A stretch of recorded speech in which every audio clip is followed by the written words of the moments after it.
आइए इस समय हम प्रार्थना करेंगे। सबसे पहले आप जानते हो देश की परिस्थिति, विशेष करके महाराष्ट्र राज्य की परिस्थिति, और महाराष्ट्र राज्य में भी पूना डिस्ट्रिक्ट सबसे ज्यादा पीड़ित है।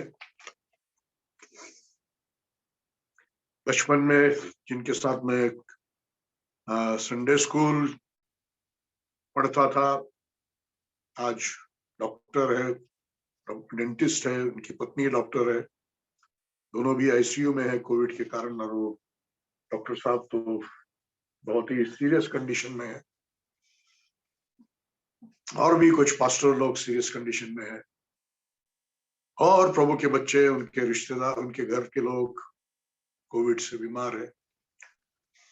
और देश में बहुत सारे लोग बीमार है। जितना हमको बताया जाता उससे अधिक ये बीमारी फैला हुआ है। इसलिए प्यारे भाई बहनों, आज हम इस सभा की शुरुआत करने से पहले, वचनों में जाने से पहले, सबसे पहले हम सब मिलकर ये परिस्थिति के लिए प्रार्थना करेंगे। और हम सिर्फ प्रार्थना नहीं करेंगे, हम उपवास भी करेंगे। मैंने मैसेज आपको भेजा, कल से, सोमवार कल से लेकर अगला रविवार तक 7 दिन हम सब मिलकर उपवास और प्रार्थना करेंगे। आप सबको हाथ जोड़कर मेरी विनती है कि आप भी प्रार्थना और उपवास में शामिल हो जाइए। जितना और जैसा आप कर सकते हैं वैसे कीजिए। 1 समय का होगा, 2 समय का होगा, पूरे दिन का होगा, 7 दिन का होगा, जैसा आपको हो सकता है वैसा आप कीजिए। लेकिन हम करेंगे हमारे देश के लिए, हमारे राज्य के लिए, हमारे जिला के लिए हम उपवास और प्रार्थना करेंगे। परमेश्वर हमारे पापों को क्षमा करे, हमारे देश को चंगा करे। और ये उपवास और प्रार्थना के दरमियान सोमवार से लेकर रविवार तक, शुक्रवार और रविवार का हमेशा के समान सभा होगी। लेकिन बाकी दिनों में 7:30 बजे शाम को, बराबर 7:30 बजे से लेकर 9 बजे तक प्रतिदिन 7 दिन सभा होगी। और हर एक दिन एक प्रभु के दास उनके कलीसिया के साथ में, एक प्रभु के दास उनके कलीसिया के साथ में, हर दिन अलग प्रभु का अच्छा सेवक होगा। वो हमको प्रार्थना में, वचन में और मध्यस्थी प्रार्थना में अगुवाई करेंगे। हम उनके साथ मिलकर देश के लिए प्रार्थना करेंगे और सबका एक मन से प्रार्थना। परमेश्वर कहता है कि जो कुछ भी, वचन कहता है कि जो कुछ भी हम यहाँ पर बांध देंगे स्वर्ग में बांधा जाएगा, जो कुछ भी हम यहाँ पर आजाद करेंगे स्वर्ग से आजाद किया जाएगा। इसलिए प्यारे भाई बहनों, हाथ जोड़कर विनंती है, आप भी कीजिए और लोगों को भी याद दिलाइए। जो जो आपके भाई बहन, विश्वासी भाई बहन संपर्क में, आप उन सबको इस बात की याद दिलाइए। मैसेज तो सबको भेजा गया है, सबको याद दिलाइए ताकि हम सब प्रार्थना करेंगे, उपवास करेंगे। कल सोमवार से लेकर अगले रविवार तक 7 दिन का उपवास और प्रार्थना हम करेंगे। आइए प्रार्थना करते हैं। समय हमसे बहुत प्रेम करने वाले हमारे स्वर्गीय पिता, मेरे पिता, आज बहुत व्याकुल होकर हम आपके चरणों पर आए हैं। हमारा देश पीड़ित है, हमारा महाराष्ट्र राज्य पीड़ित, हमारा पूरा जिला पीड़ित है। बहुत सारे मेरे भाई बहन जो तेरी आपकी सेवा करते हैं सब पीड़ित है। डॉक्टर रघु के लिए प्रार्थना करता हूँ, और भी लोगों के लिए प्रार्थना करता हूँ जो पीड़ित है। पिता, अनुग्रह कर, हमारे पापों की क्षमा कर, चंगाई का सामर्थ्य उन पर भेज दे, हमारे देश पर भेज दे। हम प्रार्थना करते हैं प्रभु, रेमडेसिविर की दवाई प्रभु आसानी से मिल जाए लोगों को, जिनको जरूरत है उनको ऑक्सीजन की व्यवस्था हो जाए।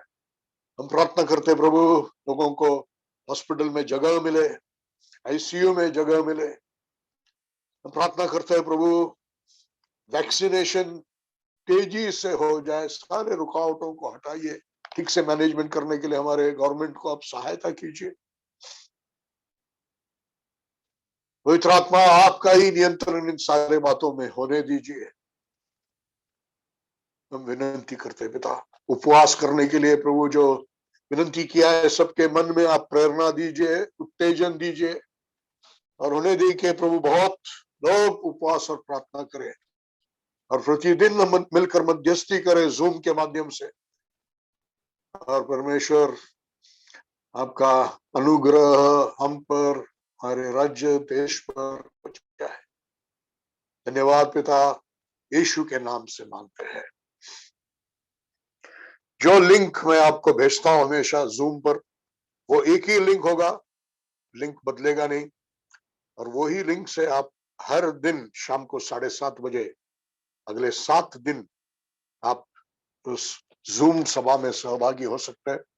कोशिश करूंगा हो सके तो फेसबुक पर भी लाने के लिए, क्योंकि लोग जो प्रार्थना चलाने वाले होंगे वो दूर के होंगे, इसलिए फेसबुक पर लाना मुश्किल होगा। फिर भी कोशिश करेंगे, प्रभु कुछ मार्ग निकालेगा। कल से उपवास प्रार्थना है 7 दिन, प्रतिदिन शाम को 7:30 बजे सभा होगी, और हम सब मिलकर उपवास करेंगे, साथ मिलकर प्रार्थना करेंगे।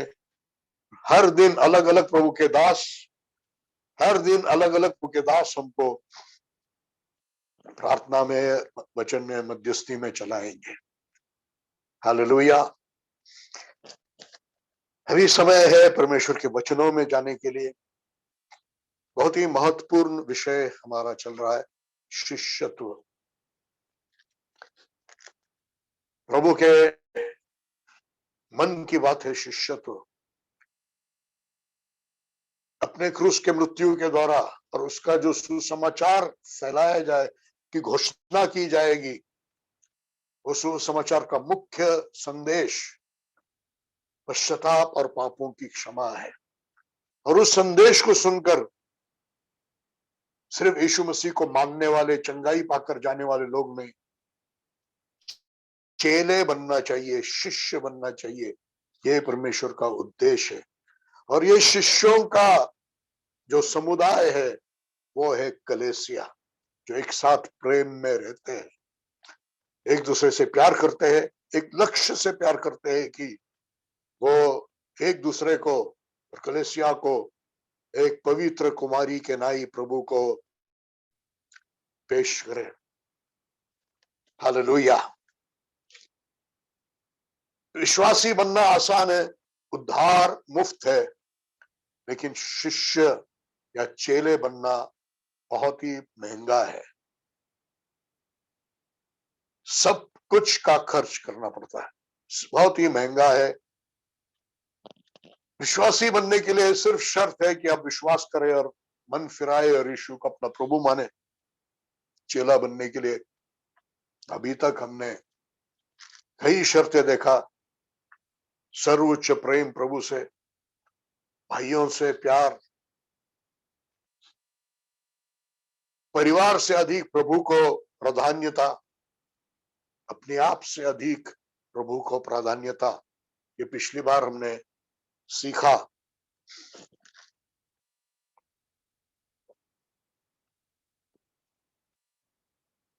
और वो अपने आप से अधिक प्रभु को प्राधान्यता देना, उसको शब्द उपयोग किया, अपने आप को अप्रिय जानना।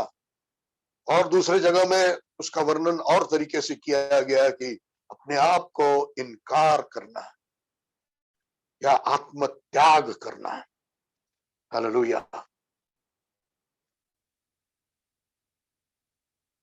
अपने आप को इनकार करना, अपने आप का आत्मत्याग करना, ये उद्धार के लिए या प्रभु का चेला बनने के लिए एक महत्वपूर्ण ऐसा शर्त है। क्योंकि मनुष्य के गिरावट में सबसे पहले जो प्रलोभन था, जिसके कारण वो शैतान के उस जाल में फंस गया, वो था कि आप परमेश्वर से आजाद हो जाओगे, आप स्वतंत्र हो जाओगे, आप स्व समर्थन में खुद की इच्छा करते हुए जी सकते हो। ये प्रलोभन में स्त्री गिर गई और वहां से लेकर वो स्वयं की शक्ति हमारे अंदर वंश परंपरा से आ गया है। खुद को ऊंचा करना, खुद का समर्थन करना, खुद पर निर्भरता, खुद पर प्रेम, यही मनुष्य का जीवन है।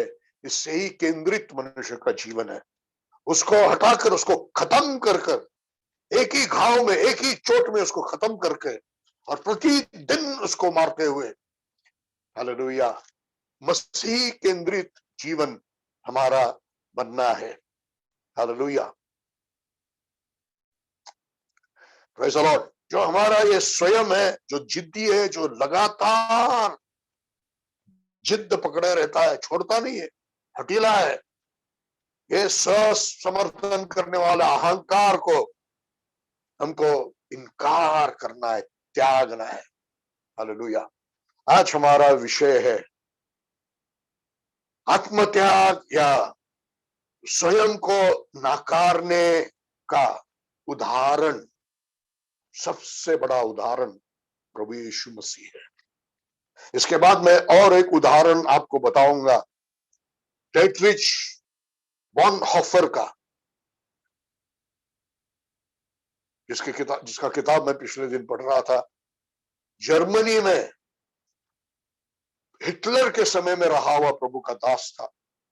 हिटलर के कई तत्वों को, उसके कई गतिविधियों को खुलेआम विरोध करने वाला प्रभु का दास था।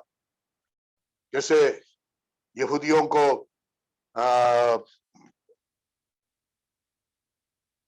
सेवक या पास्टर पद से हटा देना, सिर्फ आर्यनों को वो पद देना, जर्मन नेशनल चर्च शुरू हो गया, एक राष्ट्रवाद कलेसिया में भी आ जाना, सबके खिलाफ आवाज उठाने वाला था डेट्रिच बॉनहोफर। और शिष्यता के बारे में गहरा दर्शन रखने वाला था, जिसको आखिर में हिटलर के लोगों ने फांसी देकर खत्म किया। ये एक सच्चे चेले के बारे में भी हम अगली बार में या अगले ये उपवास और प्रार्थना के बाद में हम सीखेंगे। आज हमारा उदाहरण है प्रभु यीशु मसीह। सबसे महान उदाहरण आत्मत्याग, स्वयं को नकारने का उदाहरण यीशु मसीह है। लूका 22 अध्याय का 42 वचन हम पढ़ेंगे। इस वचन के साथ ही हमारा आज का स्टडी है।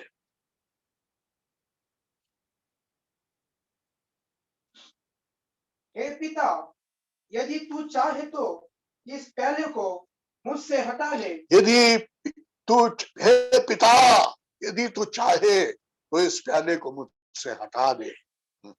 फिर भी मेरी इच्छा नहीं, फिर भी मेरी इच्छा नहीं, पर तेरी इच्छा पूरी हो। आपकी इच्छा पूरी हो। ये एक यीशु मसीह के एक बोला हुआ वाक्य में उसका आत्मत्याग और स्वयं को नकारना साफ दिखाई देता है। इसके बारे में हम और गहराई में देखेंगे। लेकिन यीशु मसीह का आत्मत्याग, स्वयं को नकारना, अपने आप को इनकार करना सिर्फ गेत्सेमनी में उस प्रार्थना के दरमियान नहीं था, सिर्फ वहां पर नहीं था, वहां पर तो था, वो उसका एकदम चरण था, एकदम ऊंचाई था।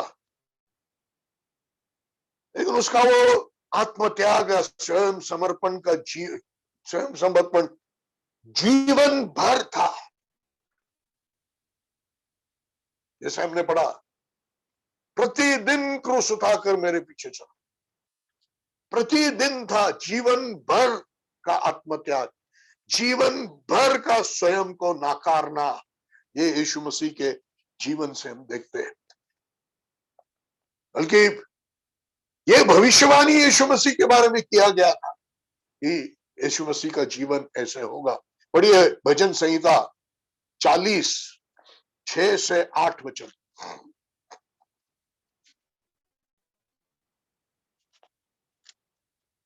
Psalm 40 verse 6 to verse 8।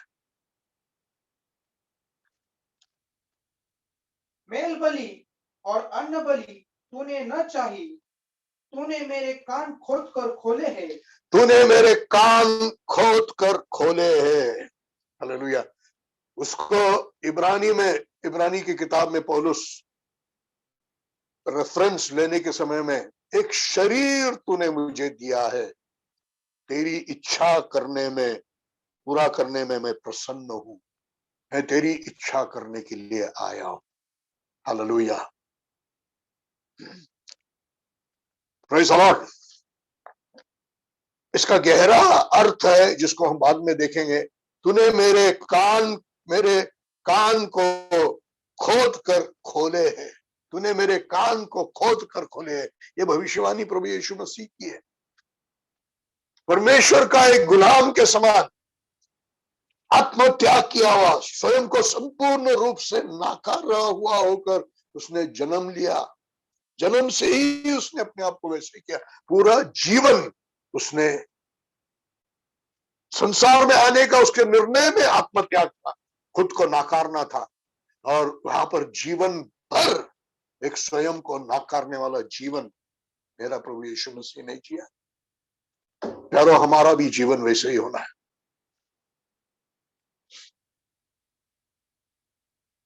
हमारे नए जन्म की शुरुआत ही आत्मत्याग से, अपने आप को इनकारने से, यीशु मसीह को अपना जीवन का मालिक बनाने से होता है। जैसा यीशु मसीह के जन्म से ही हुआ, आना ही अपने आप को इनकार करके था। हमारा नया जन्म ही अपने आप को इनकार करने से, और फिर मसीही जीवन जो हम इस संसार में एक चेले का जीवन जीते, उसमें संपूर्ण एक आत्मत्याग और स्वयं समर्पण का जीवन। हालेलुया। इसी बात को इब्रानी 10 अध्याय के 5 से 10 वचन में पढ़ेंगे। Hebrews chapter 10 verse 5 to 10।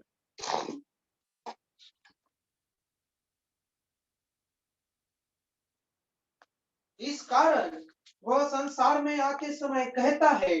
संसार में आते समय ही कहता है। देखो, इसलिए मैंने कहा उसका आना ही ये आत्मत्याग था। हालेलुया। आगे बढ़िए।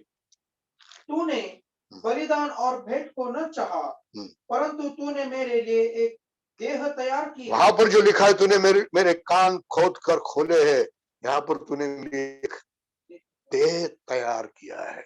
हालेलुया। आगे बढ़िए। तू होम बलियों और पाप बलियों से प्रसन्न नहीं हुआ।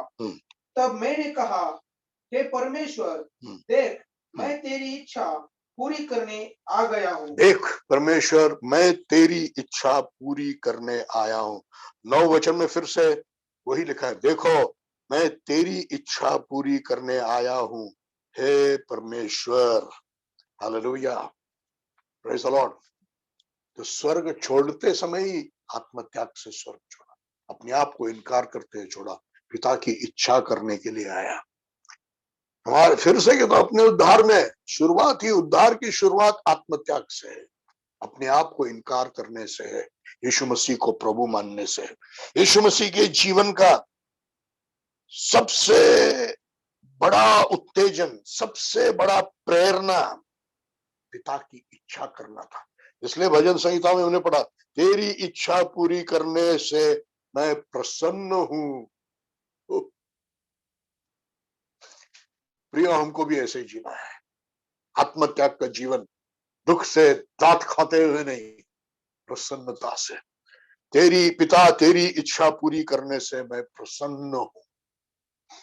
Hallelujah, hallelujah. प्रभु यीशु मसीह ने अपने आप को संपूर्ण रूप से पिता की इच्छा के लिए स्वाधीन, पूरा अधीनस्थ कर दिया पिता की इच्छा के लिए।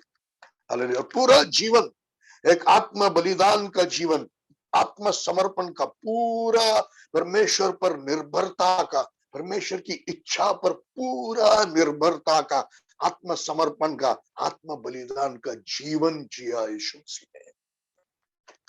चेले बनकर हमको यीशु मसीह के समान ये आत्म समर्पण, आत्म बलिदान, पूरा परमेश्वर की इच्छा पर निर्भरता का जीवन जीना है। जैसे उसको यीशु मसीह को उसमें प्रसन्नता था, हमारा शांति और आनंद।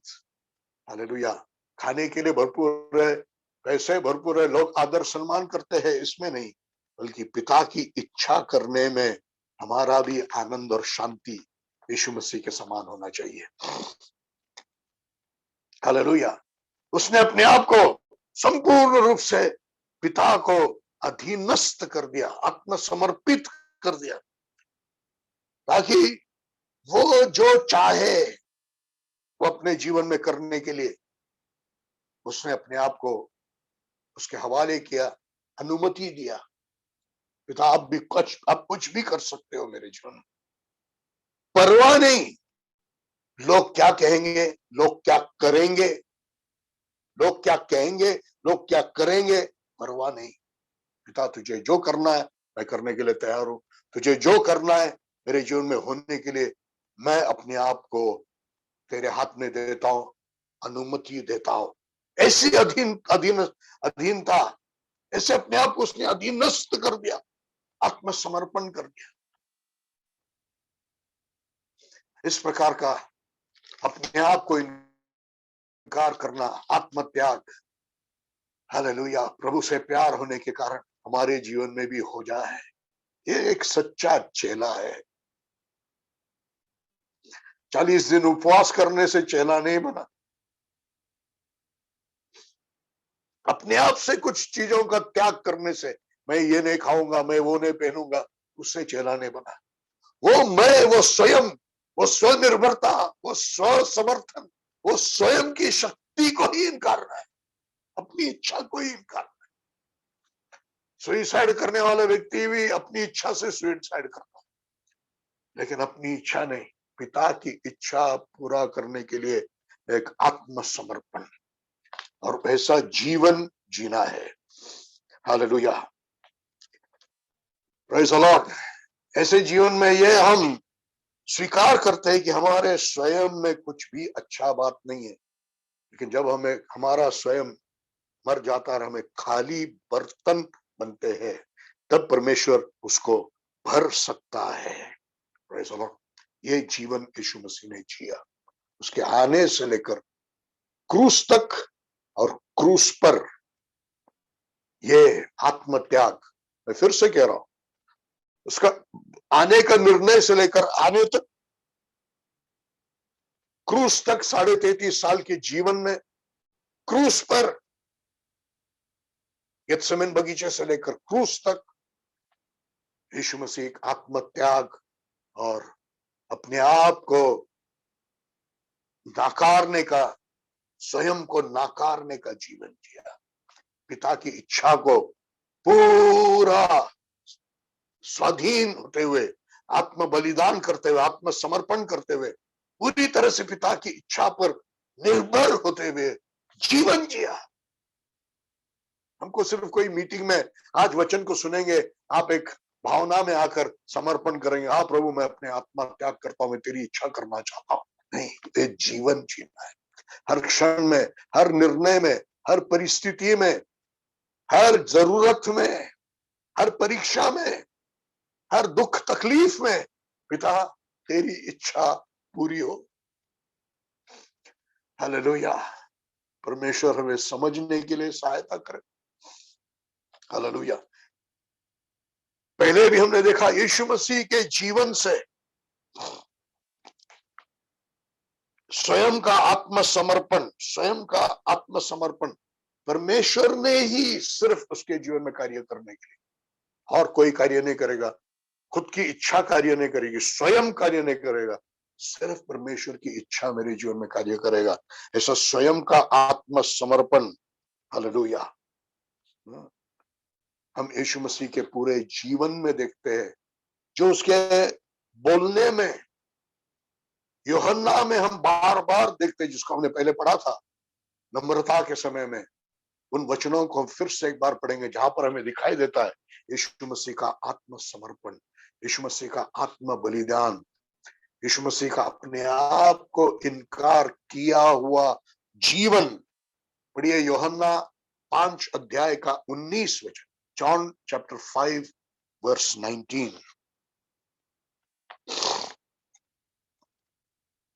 इसीलिए यीशु ने उत्तर देते हुए उनसे कहा, मैं तुमसे सच सच कहता हूँ कि पुत्र स्वयं कुछ नहीं कर सकता। पुत्र, सच सच कहता हूं, जोर देकर कह रहा है, पुत्र स्वयं कुछ नहीं कर सकता। देखो यीशु मसीह का आत्म बलिदान, वो स्वयं को खत्म कर दिया। मैं कुछ नहीं कर सकता, जैसे एक मरा हुआ मनुष्य कुछ नहीं कर सकता, पुत्र स्वयं कुछ नहीं कर सकता।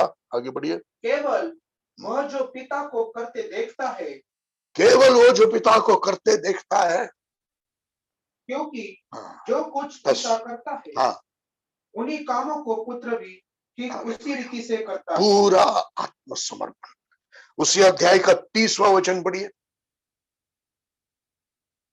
मैं स्वयं अपनी ओर से कुछ नहीं कर सकता। मैं स्वयं अपनी ओर से कुछ नहीं कर सकता। आज की साइकोलॉजी हमें अलग सिखाता है, आप कर सकते हो, आप कर सकते हो, आप कर सकते हो। लेकिन यीशु मसीह का साइकोलॉजी वैसा नहीं है। मैं स्वयं कुछ नहीं कर सकता। चेलों से भी कहा यीशु ने, मुझसे अलग होकर तुम कुछ नहीं कर सकते।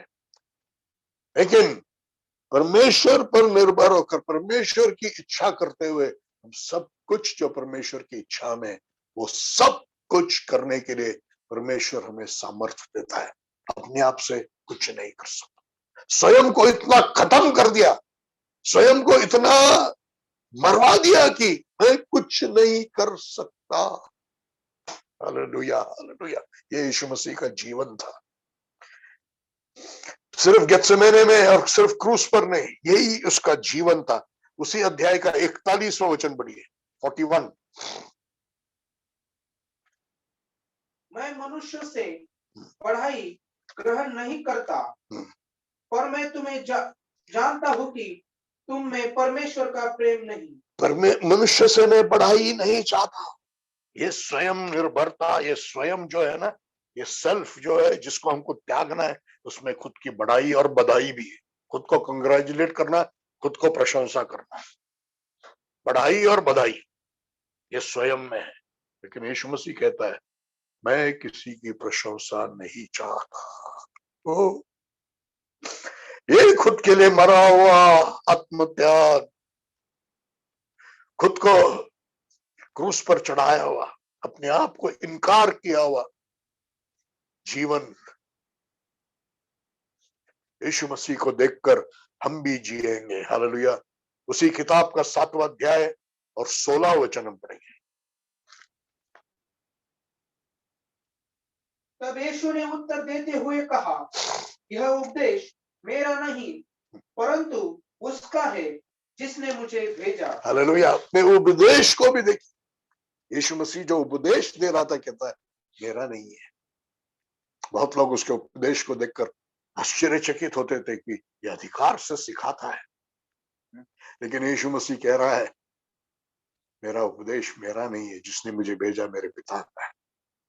हालेलुया। देखो, अपने आप को शून्य कर दिया, अपने आप को शून्य कर दिया। उसी अध्याय का 28वां वचन पढ़िए। तब यीशु ने मंदिर में शिक्षा देते हुए पुकार कर कहा, तुम मुझे जानते हो और यह भी जानते हो कि मैं कहाँ से आया हूँ।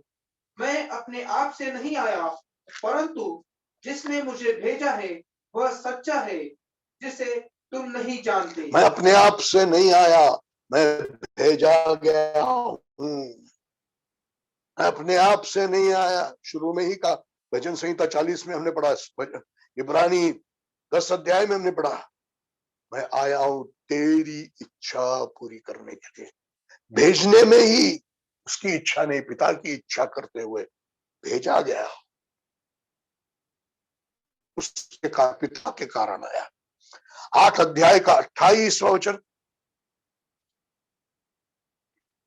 इसीलिए यीशु ने कहा, जब तुम मनुष्य के पुत्र को ऊंचा उठाओगे तब तुम जानोगे कि मैं वही हूँ और मैं अपने आप से कुछ नहीं करता, परंतु जैसे पिता ने मुझे सिखाया है मैं ये बातें कहता हूँ। मैं अपने आप से कुछ नहीं कर सकता, मैं अपने आप से कुछ नहीं करता, पिता जो कहता वही मैं करता हूं।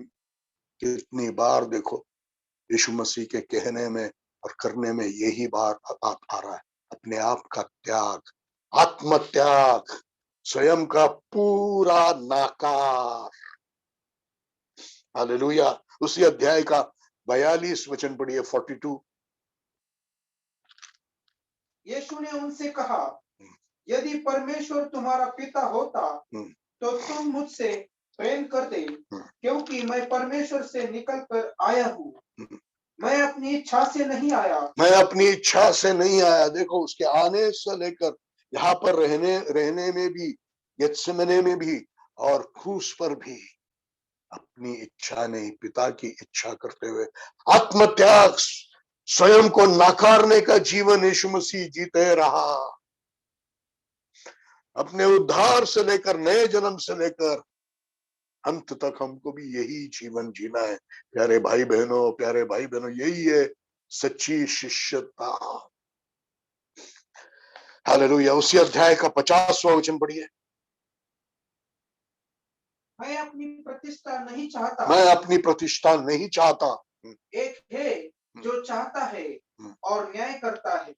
मैं अपनी प्रतिष्ठा नहीं चाहता। हर व्यक्ति जिसमें मैं है वो अपनी प्रतिष्ठा चाहता है। मैं को त्यागा हुआ व्यक्ति अपनी प्रतिष्ठा नहीं चाहता। 14 अध्याय 10वां वचन।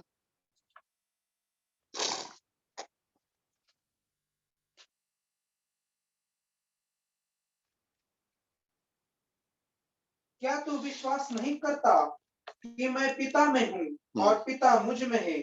जो वचन मैं तुमसे कहता हूँ वह अपनी ओर से नहीं कहता। जो वचन, पहले कहा मेरी शिक्षा मेरी नहीं है, जिसने मुझे भेजा उसके। जो वचन मैं कहता हूँ वह अपनी ओर से नहीं कहता, अपनी ओर से नहीं कहता, परंतु पिता जो मुझ में रहता है वही अपने कार्य करता है। हालेलुया। मेरे भाई बहन जो प्रभु की सेवा करते हो, क्या आज हमको ये बोलने का धैर्य है कि जो वचन मैं कहता हूं वो मैं नहीं कहता हूं, पवित्र आत्मा कहता है? क्या इतना हम आत्मसमर्पित है, आत्मा त्यागा हुआ है, इतना हम अपने आप को इनकार किए हुए हैं कि हम अपने आप में नहीं रहे? जो कुछ हम बोलते हैं और करते हैं यीशु ही करता है। क्या हम ऐसे हो गए यीशु के समान? ये आत्म त्याग का जीवन हमें चाहिए। उसी अध्याय का 24वां वचन पढ़ेंगे। जो मुझसे प्रेम नहीं करता वह मेरे वचन का पालन नहीं करता, और जो वचन तुम सुनते हो वह मेरा नहीं वरन पिता का है जिसने मुझे भेजा। अरे मेरा वचन मेरा नहीं, पिता का है जिसने मुझे भेजा। देखो, 5वां अध्याय से लेकर 14वां अध्याय तक हम गए। यीशु मसीह का पूरा 14वां अध्याय तो उसके अंत की शुरुआत है। 5वां अध्याय उसके सेवकाई की शुरुआत का भाग है। पूरा जीवन यीशु मसीह का सेवकाई का जीवन, और उससे पहले भी उसका जीवन आत्मत्याग, स्वयं को नाकारने वाला जीवन। यीशु मसीह ही हमारा उदाहरण है।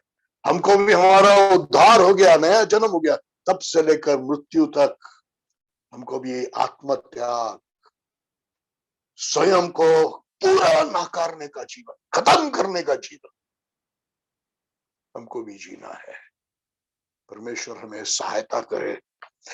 Hallelujah, hallelujah. हमारा प्रभु से प्रेम इतना ज्यादा हो कि अपने आप के लिए प्रेम उसके तुलने में एक अप्रियता बन जाए, एक नफरत के समान बन जाए, और हम आत्मत्याग करते हुए, अपने आप को संपूर्ण इनकार करते हुए, प्रभु की इच्छा करने में प्रसन्नता पाते हुए जीने वाले बनेंगे। भजन संहिता 40 के 6 में हम वापस आएंगे। भजन संहिता 40 का 6।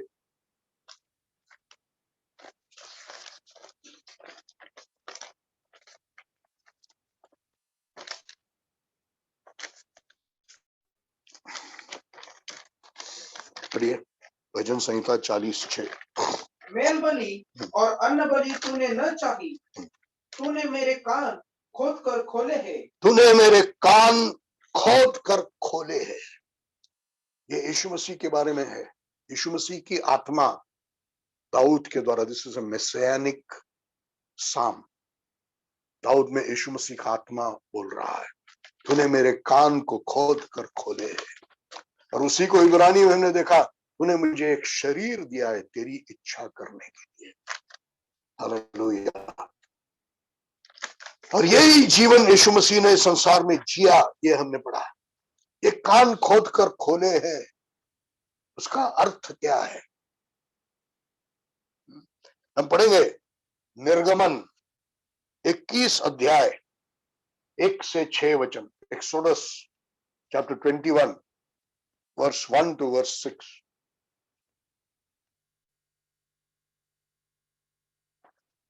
तब जो नियम तुझे उनको सिखाने पड़ेंगे वे ये है, यदि तू कोई इब्रानी दास को मोल ले तो वह 6 वर्ष उस समय में मनुष्य को खरीदा जाता था, दास बनकर। खरीदा जाने वाला व्यक्ति गुलाम, खरीदने वाला मालिक या प्रभु।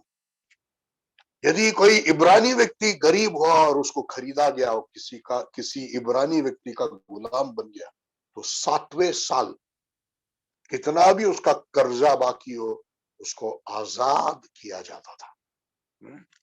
हालेलुया। उसी के बारे में लिखा है, आगे पढ़िए।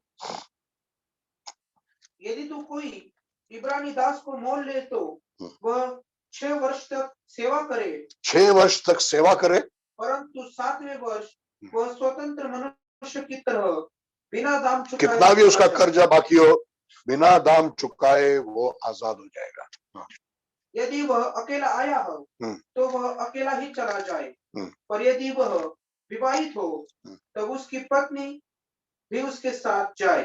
उसकी पत्नी भी उसके साथ जाएगी। आगे, यदि उसके स्वामी ने उसे पत्नी प्रदान की हो और उससे उसके पुत्र व पुत्रियां उत्पन्न हुई हो तो बच्चे और पत्नी स्वामी के हो और वह अकेला ही चला जाए।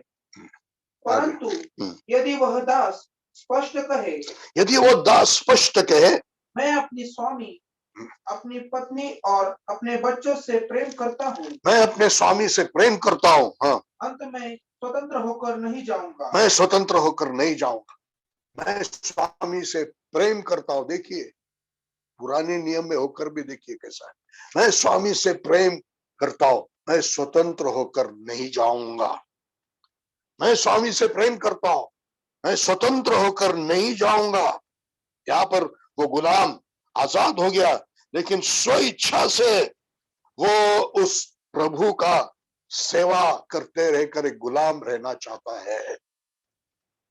7वें साल आजाद हो गया, लेकिन कहता है मैं मेरे मालिक से प्रेम करता हूं, मैं छोड़कर नहीं जाऊंगा, मैं आजाद होकर नहीं जाऊंगा, मैं उसकी सेवा करते रहूंगा, खुद से, अपने आप से, स्व इच्छा से। हालेलुया। ये आत्मा त्याग भी इस प्रकार का स्व इच्छा है। उसी प्रकार का स्व इच्छा से प्रभु यीशु मसीह इस दुनिया में आए। इसलिए कहा है कि तूने मेरे कान को खोद कर खोले, क्योंकि आगे बढ़ी। तब उसका स्वामी उसे परमेश्वर के निकट लाए और उसे द्वार या चौखट के पास ले जाकर सुतारी से उसका कान छेदे। सुतारी मतलब चमड़े में बारीक छेद करने का कांटा। सुतारी मतलब चमड़े में बारीक छेद करने का कांटा से लेकर वहां पर उस चौखट में उसके कान में छेद करेगा। हालेलुया। और उस कान में कान का निचला मांसल भाग जो है, कान का निचला मांसल भाग जो है, उसमें एक परमानेंट हमेशा का निशान बनेगा। उस जमाने में गुलामों को इस प्रकार से निशान बनाते थे, सैनिकों को निशान बनाते थे, कुछ लोग अपने अपने भगवानों का निशान बनाते थे शरीर पर कहीं भी। हालेलुया।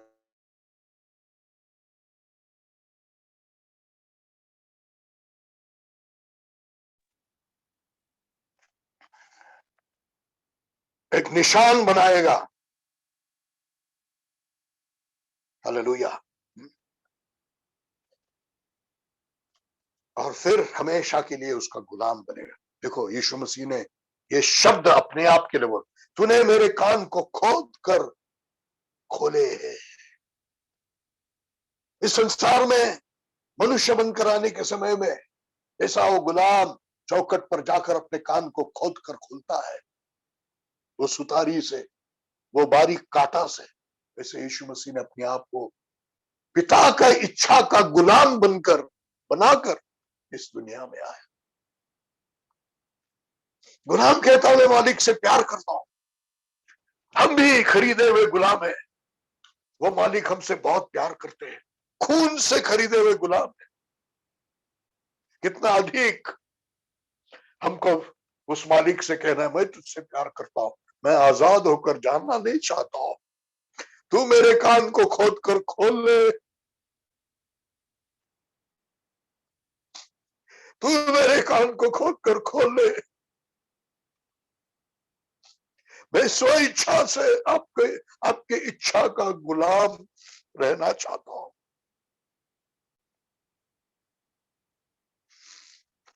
हालेलुया।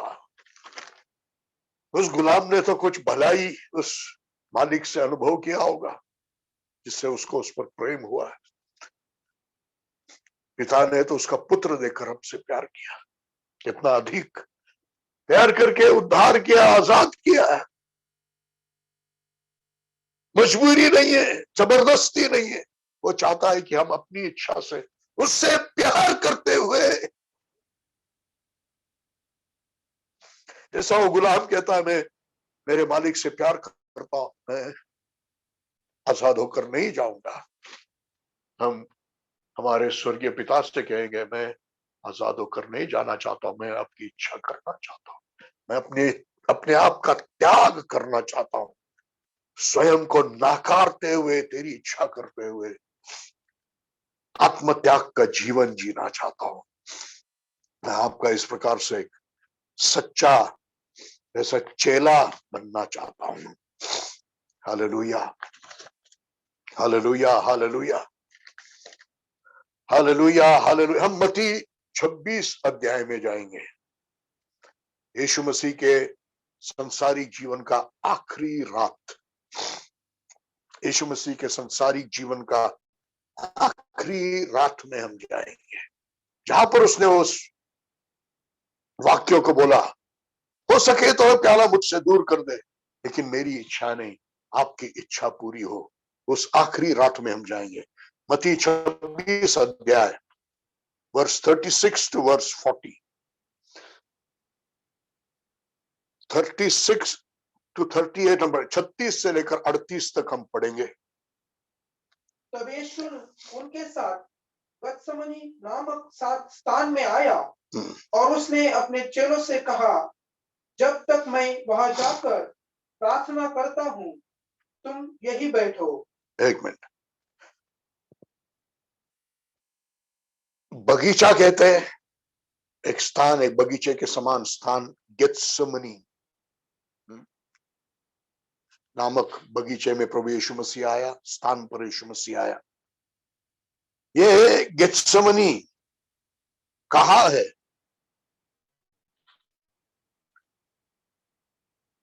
जैतून का पहाड़, माउंट ऑफ ओलिव्स, इजराइल में है। जैतून का पहाड़ बेथनी के आगे है।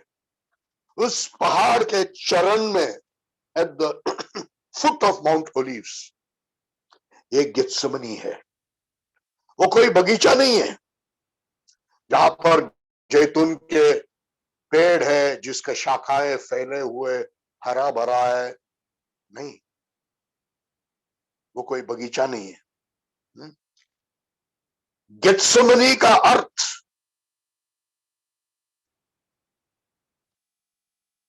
तेल की चक्की है।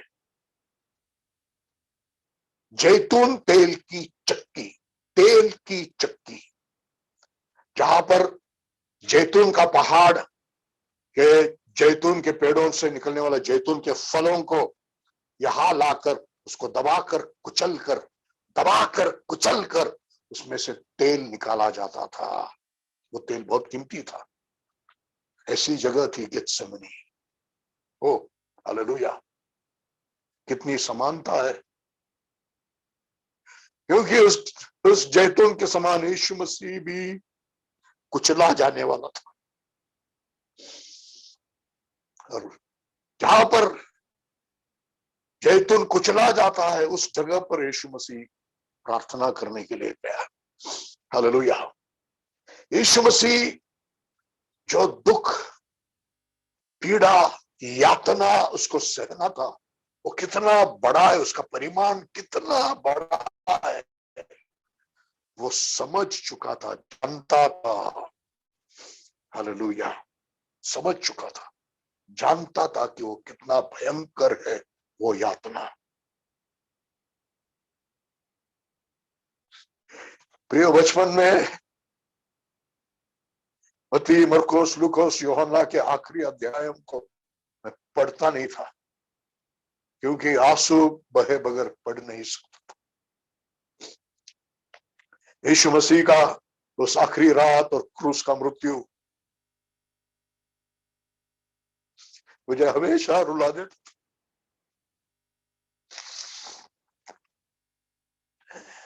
यीशु ने अपने चेलों को वहां पर छोड़ा, आगे बढ़िए, पतरस, यूहन्ना और याकूब को आगे ले गया। बढ़िए, उसने अपने साथ पतरस और जब्दी के दो पुत्र को लिया और व्यथित तथा व्याकुल होने लगा। वो व्यतीत और व्याकुल होने लगा। पवित्र आत्मा सहायता करे, हमारी आंखों के सामने वो व्याकुल हो गया हुआ मनुष्य को, वो कोई देवदूत के रूप में नहीं था, पूरा मनुष्य बन, और जो समझ रहा था मुझे भयानक यात्रा आगे सहना है, उसको समझकर बहुत ही उदास और व्याकुल हो गया। बहुत ही उदास और व्याकुल हो गया वो मनुष्य का पुत्र। आप देखिए, व्याकुल और उदास हो गया। फोटो में जो हंसता हुआ चेहरा आप देखते हो नहीं, व्यतीत, उदास, व्याकुल हो गया हुआ उस यीशु मसीह को आप यहां पर देखिए। आगे बढ़िए, क्या कहा यीशु ने पतरस, यूहन्ना और याकूब से? फिर उसने उनसे कहा, मेरा मन बहुत उदास है, यहाँ तक कि मैं मरने पर हूँ। मेरा जी बहुत उदास है। जैसे हम दुख में चाहते हैं कि कोई हो जिसके साथ दुख पाने, कोई हो जिसका कंधे पर हम रोए।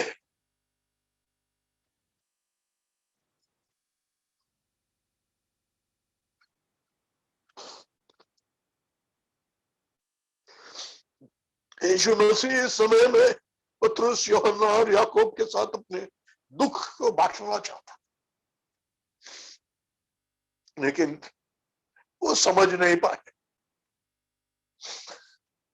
व्यक्त किया उसने, मेरे जी बहुत ही उदास है, यहां तक कि मेरा प्राण निकलना चाहता है, मरना चाहता है। इतना दुख कई बार आपके जीवन में आया होगा, मरने की इच्छा हो गई। पढ़िए उतना फिर से। मेरा मन बहुत उदास है, यहाँ तक कि मैं मरने पर हूँ। मैं मरने पर हूँ। हालेलुया। ऐसा दुख, ऐसे डर, ऐसा आगे क्या होगा इसका विस्मय था। मरने पर कुछ लोगों को मरने की इच्छा तैयार हो जाती, वो परिस्थिति से जाने से अच्छा मैं मर जाऊं, वो पराजय से जाने से अच्छा मैं मर जाऊं, वो डाइवोर्स से जाने से अच्छा मैं मर जाऊं, वो नौकरी से निकाला जाने से अच्छा मैं मर जाऊं। सारे दुखों को प्रभु यीशु मसीह ने अपने ऊपर उठाया है।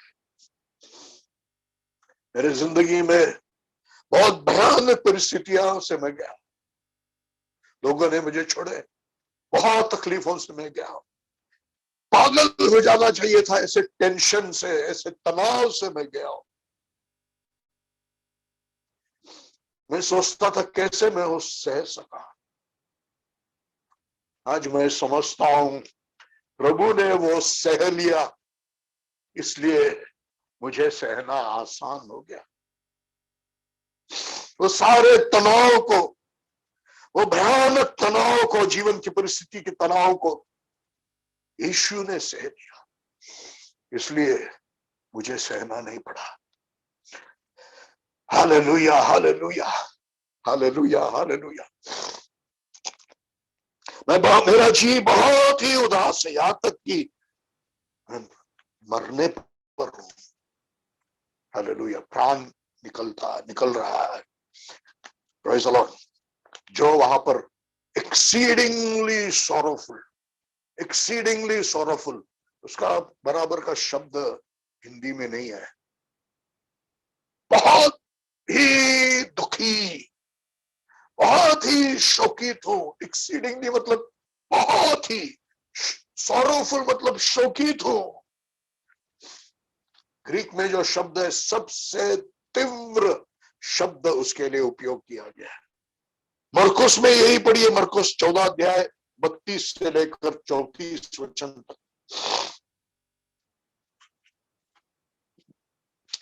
Mark chapter 14 32 to 34।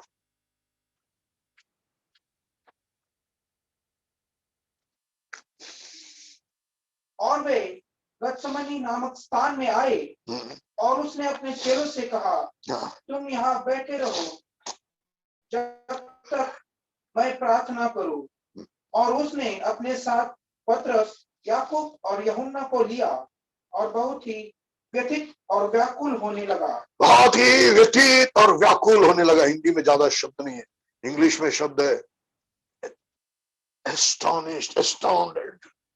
ग्रीक में जो शब्द है एक्ताम्बियो, उसका अनुवाद एस्टोनिश्ड, एस्टाउंडेड, हॉरिफाइड, अचंभित, भयाकुल। एक मनुष्य था, भयाकुल हो गया, अचंभित हो गया। ये दुख मैं कैसे सह सकूंगा, भयाकुल हो गया, ये दुख मैं कैसे सह सकूंगा। लूका 22 अध्याय 44 वचन। लूक 22:44।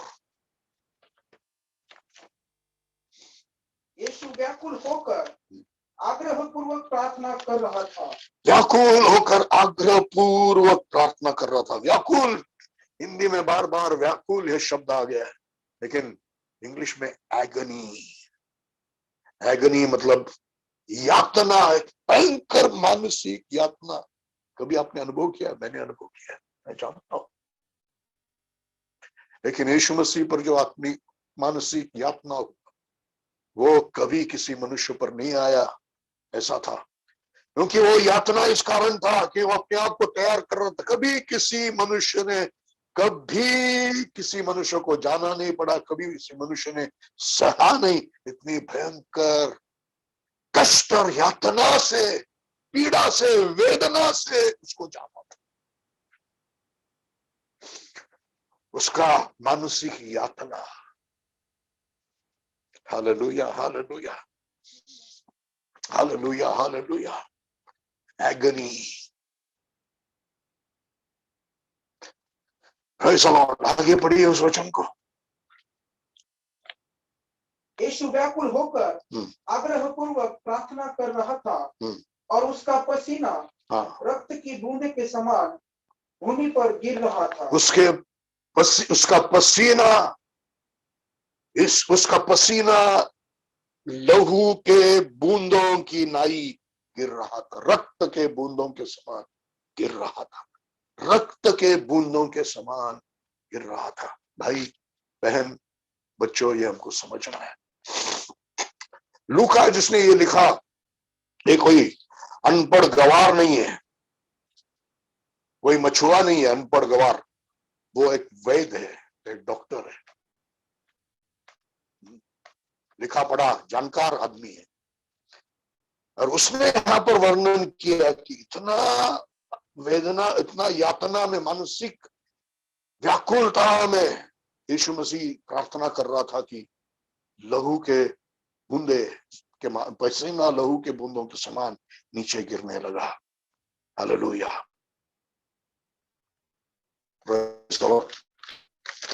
क्या ये हो सकता है? मैंने कहा लूक कोई अनपढ़ गवार मछुआ नहीं है, वैद्य है, डॉक्टर है, समझदार लिखा पढ़ा आदमी है। आज साइंस में एक शारीरिक अवस्था है जिसका नाम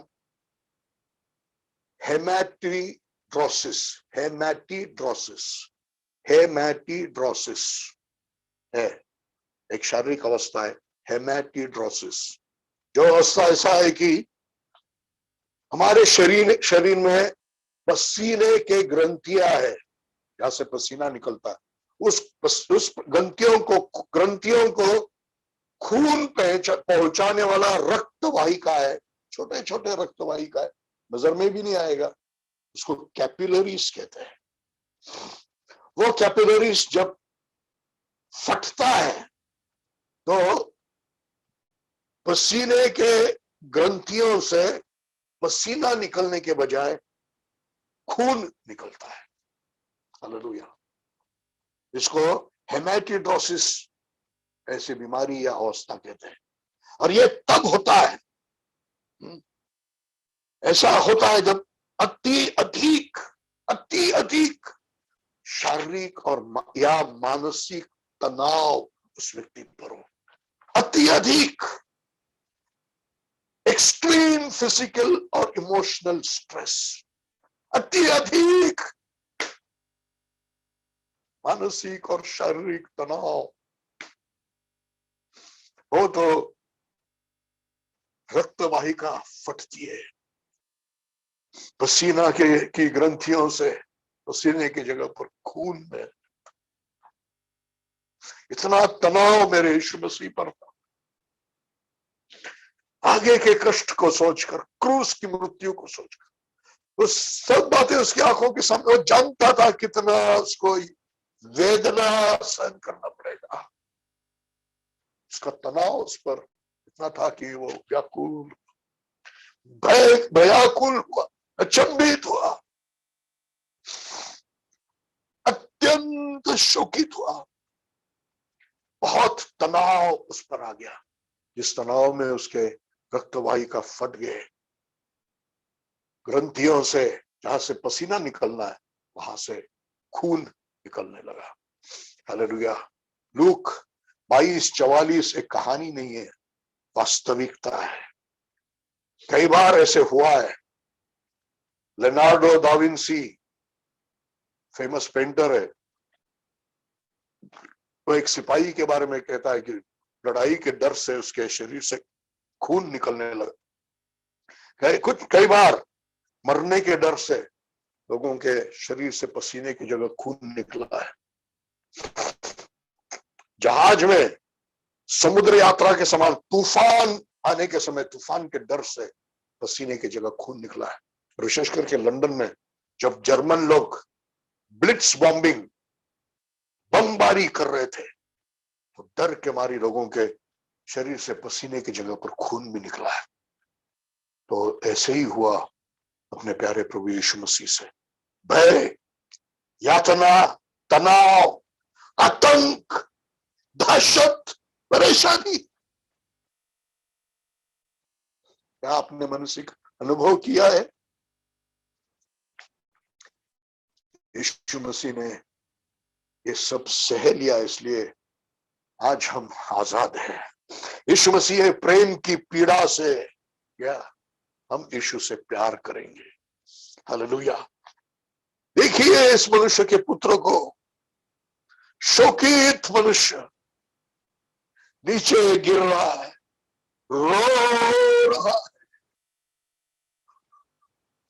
भयानक तनाव में, पसीने की जगह पर खून बह रहा है। लेकिन इसके बीच भी हालेलुया, ये अति अधिक पीड़ा के बीच में भी उसने अपनी इच्छाओं को अलग किया, परमेश्वर को सौंप दिया और कहा हो सके तो इस प्याला को मुझसे हटा दे, लेकिन मेरी इच्छा नहीं, आपकी इच्छा पूरी हो। हालेलुया। आसान बातों में हमें कर सकते हैं, लेकिन यीशु मसीह के समान जिंदगी भर उसके आने में, उसकी जिंदगी भर गेत्सेमनी में, इस भयानक तनाव के बीच में भी उसने यही आत्मत्याग किया, स्वयं का नाकार किया और कहा मेरी इच्छा नहीं तेरी इच्छा पूरी हो। यीशु ही सर्वोच्च उदाहरण है आत्मत्याग का, स्वयं को पूरा इनकार करने का। यीशु मसीह को हम देखेंगे, हम भी वैसे ही आत्मत्याग करेंगे, क्योंकि याद रखिए संपूर्ण आत्मत्याग, अपने आप को इनकार करने के सिवा हम क्रूस नहीं उठा सकते। गेत्सेमनी में यीशु मसीह ने आत्मत्याग किया, स्वयं का इनकार किया, उसने आगे जाकर क्रूस उठा पाया। हम भी आत्मत्याग नहीं करेंगे, स्वयं को इनकार नहीं करेंगे तो क्रूस उठा नहीं पाएंगे, चेला नहीं बन पाएंगे। यीशु ने कहा मेरे पीछे आना चाहते हो, अपने आप का इनकार करो, क्रूस उठाओ और मेरे पीछे चलो। क्रूस उठाने से पहले आत्मत्याग है, स्वयं का इनकार करना है। हालेलुया, बहुत गहरी बात है, बहुत। हालेलुया, यीशु को बताने वाली बातें आज हमने सीखा है। आइए प्यारो, हम घुटने पर जाएंगे और प्रार्थना करेंगे। गेत्सेमनी में उस यीशु को देखिए, खून बह रहा है, क्रूस पर खून बहने से पहले पसीने में खून निकला, खून की बूंदे जमीन पर गिरा। दहशत, आतंक, तनाव, मानसिक तनाव, वेदना, इस सब के बीच में भी वो कहता है मेरी इच्छा नहीं आपकी इच्छा पूरी हो।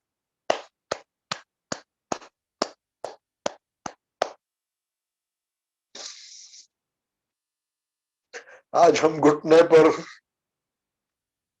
प्रभु यीशु से कहेंगे, प्रभु यीशु मेरी इच्छा नहीं, आज से लेकर मेरे जिंदगी भर में, मेरे जीवन के हर बात, मेरी इच्छा नहीं आपकी इच्छा पूरी हो। प्रार्थना कीजिए।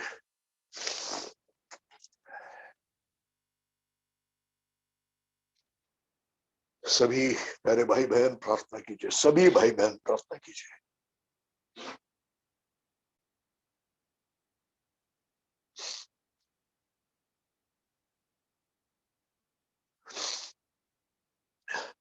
हमारा प्रेम यीशु मसीह से इतना होना कि उस नौकर के समान, उस गुलाम के समान हम भी कहेंगे मैं मेरे मालिक से प्यार करता हूं, मैं आजाद नहीं होना चाहता। I love my master, I don't want to be free. आप उनसे शैतान से छुड़ाकर आजाद किया, हम भी लहू से खरीदे हुए गुलाम के समान है। हम कहेंगे मैं मेरे मालिक से प्यार करता हूं, मैं आजाद नहीं होना चाहता। मैं आत्मत्याग करते हुए, अपने स्वयं का इनकार करते हुए क्रूस उठाकर तेरे पीछे चलना चाहता हूं, तेरा गुलाम बनना चाहता हूं, तेरा साथी बनना चाहता हूं। यीशु से हमारा प्यार इतना हो कि हम ऐसे करें, प्रभु तू मेरे कान को खोद कर खोल दे, तू मेरे कान को खोद कर खोल दे, वो निशानी, आत्मत्याग की निशानी मेरे जीवन में आती हो। हालेलुया, हालेलुया,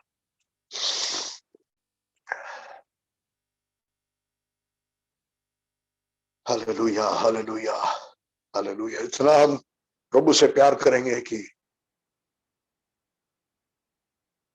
बाकी सब प्रेम अप्रिय बन जाए, अप्रिय के समान बन जाए। हालेलुया, तुलने में अप्रिय बन जाए।